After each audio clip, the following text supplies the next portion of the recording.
जनता ने भारतीय जनता पार्टी को 2/3 बहुमत दिया है। हमारे देश के यशस्वी प्रधानमंत्री नरेंद्र मोदी जी के जो काम है उत्तराखंड राज्य के लिए, पूरे देश के लिए, उत्तराखंड की जनता ने उस पर मोहर लगाई है, प्रचंड बहुमत की सरकार बनाई है। आज से हमारी सरकार का विधिवत रूप से माननीय प्रधानमंत्री जी की उपस्थिति में काम शुरू होगा। आज शपथ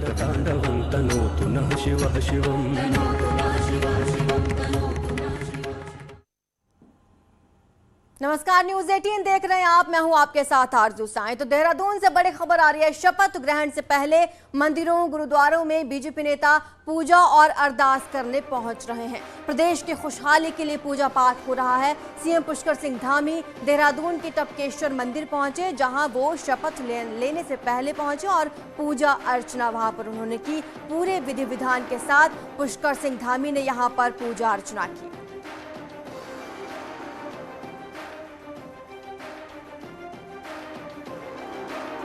मंत्रियों की लिस्ट तैयार है, बस अब शपथ का इंतजार है। आपको बता दें, शपथ से पहले पूजा पाठ किया गया। मैं हमेशा आता रहा हूं और चुनाव के पश्चात आज चूंकि सरकार का विधिवत रूप से काम शुरू होने जा रहा है, उत्तराखंड की देवतुल्य जनता ने माननीय प्रधानमंत्री, हमारे देश के यशस्वी प्रधानमंत्री माननीय नरेंद्र मोदी जी के नेतृत्व में उनके द्वारा किए हुए कामों पर 2/3 बहुमत, प्रचंड बहुमत की सरकार उत्तराखंड के अंदर बनाई है। उस सरकार का आज से विधिवत रूप से काम शुरू हो रहा है। भगवान सारी बाधाएं दूर करें, विघ्न बाधाएं दूर करें, हमारा प्रदेश आगे जाए, हिंदुस्तान का श्रेष्ठ राज्य बने। सभी प्रकार के जो भी अच्छी चीज़ें हैं हमारे प्रदेश के अंदर, वो हमारा विकास तेज़ी से बढ़े, हमारे यहाँ पर जो जन आकांक्षाएँ वो पूरी हो। मैं भगवान से प्रार्थना की है कि टपकेश्वर महादेव हम सब पर कृपा करें। तो आज उत्तराखंड में पुष्कर सिंह धामी सरकार का शपथ ग्रहण होना है। कहा यह जा रहा है कि मुख्यमंत्री धामी के साथ 8 से 11 मंत्री शपथ ले सकते हैं। मंत्रियों के जो संभावित नाम चल रहे हैं उनमें कोटद्वार से विधायक रितु खंडूरी, ऋषिकेश के विधायक प्रेमचंद अग्रवाल, देहरादून से विधायक खजान दास, रायपुर सीट से उमेश शर्मा काऊ, विधायक चंदन रामदास, विनोद चमोली और हरीश रावत को लाल कुआं सीट पर हराने वाले विधायक मोहन बिष्ट शामिल हैं। उत्तराखंड में कुल 11 मंत्री हो सकते हैं।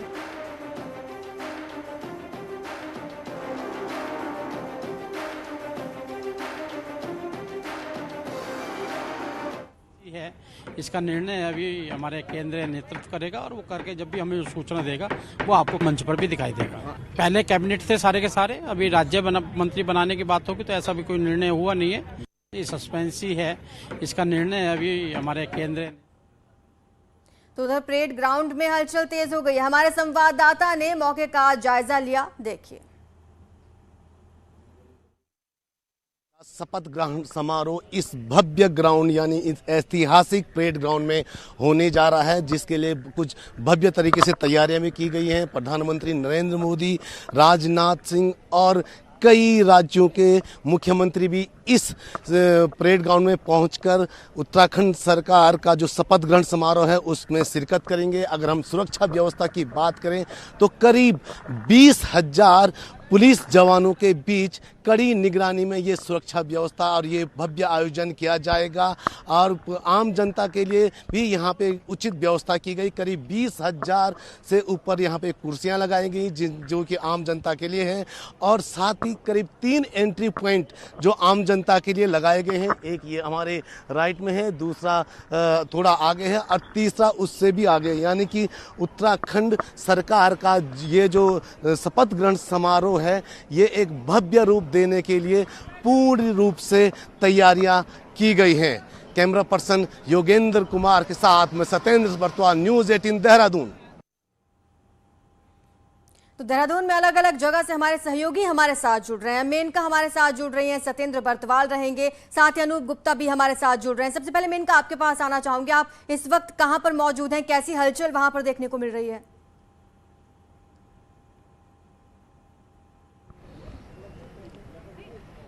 कंप्लीट की जा रही हैं। बहुत ज़्यादा वक्त रह नहीं गया है शपथ ग्रहण समारोह को शुरू होने में।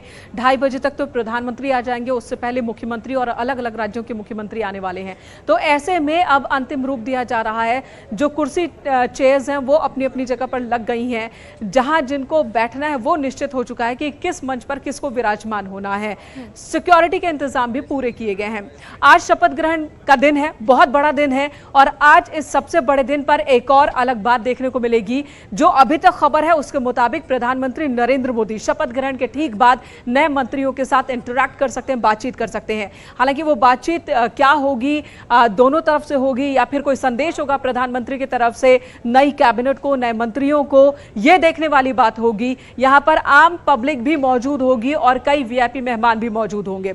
जो वक्त निर्धारित किया गया है कार्यक्रम का उसके मुताबिक 2:30 पर प्रधानमंत्री यहां होंगे, 2:35 पर धामी सीएम पद की ओथ लेंगे और 2:37 से 2:57 तक का वक्त निर्धारित किया गया है जब मंत्री पद की शपथ ली जाएगी, यानी कि 20 मिनट का वक्त। इस 20 मिनट में माना यह जा रहा है कि 2-2 मिनट हर एक मंत्री को अगर काउंट करें तो 10 मंत्री शपथ ले सकते हैं। 8 से 10 मंत्रियों की बात हो रही है। हालांकि एक फॉर्मूला अभी यह भी सामने आया है कि मुमकिन है कि सिर्फ 4 मंत्रियों को ही शपथ दिलाई जाए सीएम धामी के साथ और बाद में बाकियों को शपथ दिलाई जाए। लेकिन जिस तरह का वक्त निर्धारित है तो यही कयास लगाए जा रही है कि बाकी के सभी मंत्री भी आज ही शपथ लेंगे, यानी कि अपनी पूरी कैबिनेट के साथ सीएम पद की शपथ धामी लेंगे और उसके बाद प्रधानमंत्री 3 बजे वो इंटरैक्ट कर सकते हैं इस नई कैबिनेट के साथ। ये खबर इस वक्त आ रही है। सत्येंद्र बर्तवाल भी हमारे साथ जुड़े हुए हैं। सत्येंद्र, खबर ये भी आ रही थी कि हो सकता है मुख्यमंत्री के साथ साथ 10 से 11 मंत्री भी शपथ लें। आपके पास क्या अपडेट है? कौन से संभावित चेहरे हो सकते हैं?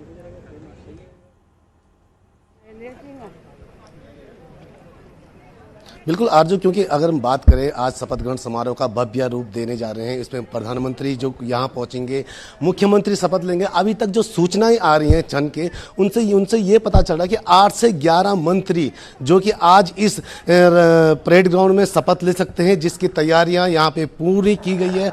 आप देख सकते हैं कि यहाँ पे धीरे धीरे जो लोगों का आना भी शुरू हो गया है, क्योंकि यहाँ पे जो प्रशासन द्वारा 3 एंट्री पॉइंट आम जनता के लिए बनाए गए हैं। करीब 20,000 पुलिस बल यहाँ पे लगाया गया है। यहाँ पे कुछ लोग भी हैं जिनसे हम बात कर लेते हैं कि वो कहाँ से आए हैं। सर, कहाँ से आए हैं आप? हम लालकुआ, नैनीताल। तो नैनीताल से आप शपथ ग्रहण समारोह के लिए आए हैं? हाँ, बिल्कुल शपथ ग्रहण समारोह के लिए आए हैं। अच्छा, तो और कितने लोग आए हैं वहाँ से? हम करीब 6-7 लोग हैं। तो कितनी खुशी है?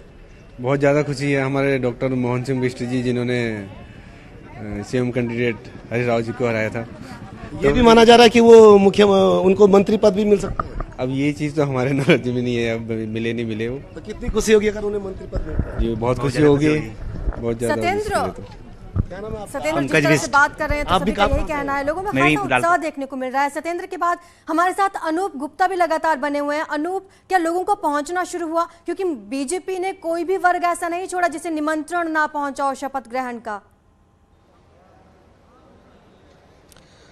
देखिए अर्जु, आपको बता दें कि सुबह से ही जो बीजेपी शासित राज्यों के मुख्यमंत्री हैं उनके पहुंचने का सिलसिला शुरू हो गया है और कहा यह जा रहा है कि तकरीबन 1 बजे के आसपास ज्यादातर जो कैबिनेट मंत्री हैं, इसके अलावा जो बीजेपी शासित राज्यों के मुख्यमंत्री हैं वो यहां पहुंच जाएंगे। गुजरात के सीएम और गोवा के सीएम पहुंच चुके हैं। इसके अलावा जो तमाम केंद्रीय मंत्री जिनको इनवाइट किया गया है वो पहुंचने वाले हैं। इसके अलावा उत्तर प्रदेश के मुख्यमंत्री योगी आदित्यनाथ पहुंचेंगे। आपको ये दिखा दूं कि एयरपोर्ट का ये एरिया है और किस तरीके से सिक्योरिटी की व्यवस्था, सुरक्षा की व्यवस्था की गई है, क्योंकि जो तमाम जो बड़े नेता हैं, चाहे वो गृह मंत्री अमित शाह की बात करें, रक्षा मंत्री राजनाथ सिंह, खुद पार्टी अध्यक्ष जेपी नड्डा पहुंचेंगे, तो सुरक्षा की व्यवस्था भी बहुत पुख्ता की गई है। और कह सकते हैं कि उत्तराखंड राज्य के लिए ये बड़ा मौका है, क्योंकि जिस तरीके से कई मिथक को तोड़कर इस बार फिर से पुष्कर सिंह धामी या यूं कहें बीजेपी ने सरकार बनाई है, ये अपने आप में बड़ा है, क्योंकि कहा जाता है कि ये छोटा राज्य है और इसमें दोबारा सरकार जो है वो रिपीट नहीं करती है। तो ऐसे में जिस तरह से रिपीट किया गया, और सबसे बड़ी बात आरजू की जिस तरीके से बीजेपी ने पुष्कर सिंह धामी पर भरोसा जताया है, इसको लेकर भी लोगों में खासा उत्साह है, क्योंकि जिस तरह से मुख्यमंत्री बदल दिए जाते हैं तो लोगों में भी जिस तरह से आप ग्राउंड जीरो पर मौजूद हो, लगातार लोगों से बातचीत भी कर रहे हैं, तमाम अपडेट्स हम आप तीनों से लेते रहेंगे और जुड़ने की एक बार फिर से आपसे कोशिश करेंगे। तो आपको बता दें कि शपथ ग्रहण समारोह चल रहा है। आप तीनों हमारे साथ फिलहाल के लिए बने रहिए, आपसे एक बार फिर से सवाल जवाब चलेंगे। आपको बता दें शादाब शम्स प्रवक्ता बीजेपी के हमारे साथ जुड़ चुके हैं, साथ ही साथ दीवान सिंह राजनीतिक विश्लेषक हैं, वो भी हमारे साथ जुड़ चुके हैं। बहुत बहुत स्वागत है आपका। शादाब शम्स जी, सबसे पहले मेरा सवाल आपसे रहेगा, देखिए बेशक बहुत छोटा सा कार्यकाल रहा हो पुष्कर सिंह धामी का, पिछले साल उन्होंने जुलाई में ही पद ग्रहण किया था, लेकिन ऐसी बड़ी 3 वजह हमें बताइए कि क्यों केंद्रीय नेतृत्व ने पुष्कर सिंह धामी को ही चुना मुख्यमंत्री पद के लिए।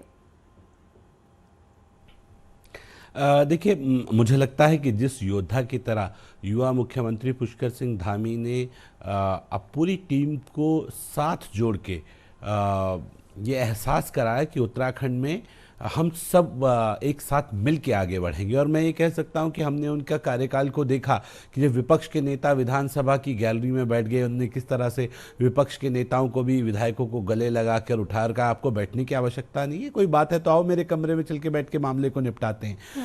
युवाओं को एक बहुत बड़ा उम्मीद जगी है कि भाई युवा मुख्यमंत्री आए हैं, हमारे बारे में चिंता कर रहे हैं, और उन्होंने तमाम बहुत पोलाइटली तमाम सधे हुए कदमों से आगे बढ़ते हुए सबको साथ लेके चलने की कोशिश की। हमारे पूर्व मुख्यमंत्री, हमारे बड़े वरिष्ठ नेताओं का आशीर्वाद लेते हुए आगे बढ़े और लगातार एक मैसेज देने का काम किया कि मैंने जो मुझे समय मिला 4-5 महीने का, उसमें नहीं, मैं पूरे 5 साल के काम को लेके सरकार के आगे बढ़ूंगा। ये बताता है, कमिटमेंट बताता है, ये कार्यकर्ता की निष्ठा बताता है कि एक कार्यकर्ता लड़ रहा है, और उस कार्यकर्ता ने सब नेताओं को, अपने सारे कार्यकर्ताओं को एकजुट एक साथ किया। और ऊपर से जिस तरह से जो माहौल चाहिए था देवभूमि उत्तराखंड में, जितने डिस्प्यूट मैटर थे, मैं ये भी कह सकता हूं कि जिस तरह से आदरणीय राजनाथ सिंह जी आए और उन्होंने कहा कि धाकड़ धामी, धाकड़ बल्लेबाज है धामी, तो उन्होंने तमाम जो गुगलियां फेंकी गई, हम बेहद महत्वपूर्ण तस्वीरें इस वक्त दिखा रहे हैं, ये आपका जवाब हम सुनेंगे,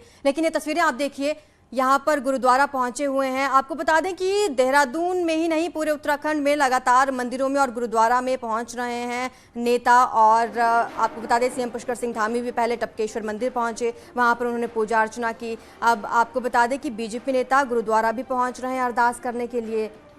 तस्वीरें आपके सामने हैं, किस तरह से यहाँ पर आशीर्वाद लिया जा रहा है, अरदास की जा रही है, प्रदेश की खुशहाली के लिए कामना की जा रही है, और ऐसी सुबह से ही तस्वीरें लगातार आ रही हैं।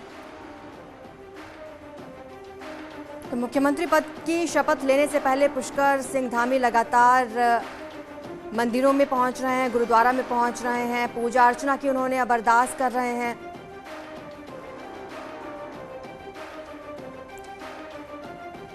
चलिए शादाब, मैं आपके पास लौटूंगी, लेकिन दीवान सिंह भी हमारे साथ जुड़े हुए हैं। दीवान सर, जिस तरह से शादाब जी ने बताया कि मुख्यमंत्री पुष्कर सिंह धामी को एक बड़े तबके का समर्थन हासिल है, लेकिन आपको क्या लगता है कितनी चुनौतियां अभी उनके सामने और आना बाकी हैं? जी, सभी दर्शकों को मेरा नमस्कार।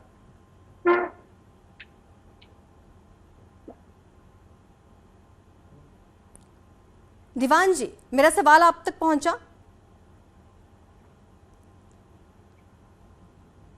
जी, न्यूज 18 के सभी दर्शकों को मेरा नमस्कार। जी जी जी मैम जी, सवाल आपसे ये है कि जिस तरह से शादाब जी ने बताया कि पुष्कर सिंह धामी को एक बड़े तबके का समर्थन प्राप्त है, लेकिन सवाल ये है कि किस तरह की चुनौतियां अभी उनके रास्ते में और आना बाकी हैं, किस तरह से सामना करेंगे वो? जी, समर्थन तो उनको पूरा दिया है। उत्तराखंड ने जो विधायक दल है उन्होंने पूरा समर्थन उनका किया है, और जो सेंटर के नेता है सभी उनके साथ खड़े हैं। लेकिन चुनौतियां तो बस उनकी रणनीति क्या होती है उत्तराखंड के लिए, वो किस तरह से काम करते हैं, देखिए, चुनौती तो पहले भी देने की कोशिश की गई है, जैसे कि वो अपनी विधानसभा सीट हार चुके हैं, तो उनके लिए चुनौती तो है। वो कितना बेहतरीन अब और बढ़ चढ़ कर उनको काम करना चाहिए। जो मैनिफेस्टो उन्होंने दिया था उत्तराखंड की जनता को, वो उस पे काम करें और कुछ बोल्ड डिसीजन ले, युवाओं के लिए कुछ करें। अभी बेरोजगारी की बड़ी समस्या है उत्तराखंड में, तो मुझे लगता है कि उस पे काम करें वो। ठीक है मैम। और भी मैनिफेस्टो में उन्होंने कुछ फीमेल्स के लिए कुछ शिक्षा के क्षेत्र में कुछ मैनिफेस्टो में कार्य करने थे, वो काम करें। और जहां तक अभी युवाओं के लिए 20,000 नौकरियों का उन्होंने जिक्र पिछले कार्यकाल में किया था, तो वो वादे वो पूरे करें। तो ये कुछ चुनौतियां हैं उनके सामने, और वो युवा नेता हैं और सब उत्तराखंडियों को भरोसा है कि वो अपने वादे पूरा करेंगे। चलिए, सुनील नवप्रभात भी हमारे साथ जुड़े हैं। सुनील, प्रधानमंत्री मोदी खुद पहुंच रहे हैं शपथ ग्रहण समारोह में, एक तरह से क्या संदेश देने की कोशिश की जा रही है? क्या ये माना जाए कि इससे ये बताया जा रहा है कि देखिए, प्रधानमंत्री मोदी का सीधे तौर पर संरक्षण प्राप्त है पुष्कर सिंह धामी को? समारोह आयोजित किया जा रहा है, आपको बता दें। बिल्कुल आरजू, बीजेपी की कोशिश है कि ये शपथ ग्रहण समारोह मुख्यमंत्री और मंत्रियों का शपथ ग्रहण समारोह न रहे, बल्कि आम आदमी का शपथ ग्रहण समारोह बन जाए। इसीलिए इसमें प्रधानमंत्री से लेकर केंद्रीय गृह मंत्री, बीजेपी के राष्ट्रीय अध्यक्ष और तमाम बड़े नेता, जो बीजेपी के तमाम केंद्रीय मंत्री हैं, सभी बीजेपी शासित राज्यों के मुख्यमंत्रियों को इसमें बुलाया गया है और इस पूरे समारोह को एक भव्यता और दिव्यता देने की कोशिश की गई है। प्रधानमंत्री नरेंद्र मोदी के नाम से उत्तराखंड की जनता अच्छे से परिचित है और आपने देखा कि पूरा चुनाव, पिछले चुनाव तमाम, जब भी बीजेपी कोई स्टेप उठाती है तो उसके पीछे कहीं ना कहीं प्रधानमंत्री नरेंद्र मोदी होते हैं। और ये पूरा चुनाव भी बीजेपी ने प्रधानमंत्री नरेंद्र मोदी के नाम पर लड़ा और जिस तरह से जो मैंडेट बीजेपी को मिला, जिसकी उम्मीद बीजेपी को भी नहीं थी, जो बीजेपी ने मिथक तोड़े।